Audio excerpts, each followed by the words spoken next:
கர்த்தரோ உங்கள் நிமித்தம் என் அன்பு தேவ பிள்ளைகளே, அதனாலதான் முன்னால சொன்னேன், ஏசப்பாவோட விருப்பத்துக்கு முன்னால யாரும் என்ன பண்ணக்கூடாது, வந்து நிக்க கூடாது. ஏன் அவருக்கு கேள்வி கேட்க கூடாது.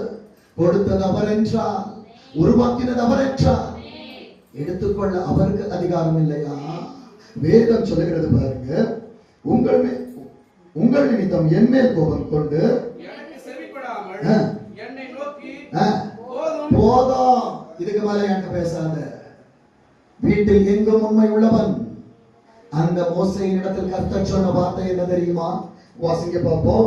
இனி இந்த காரியத்தை குறித்து என்னோட பேச வேண்டாம். சில காரியத்தை ஏசப்பா சொல்லுவாங்க, நீ அழாதன்னு சொன்னா அழக்கூடாது, நீ அந்த இடத்துக்கு போகாதன்னா போக கூடாது.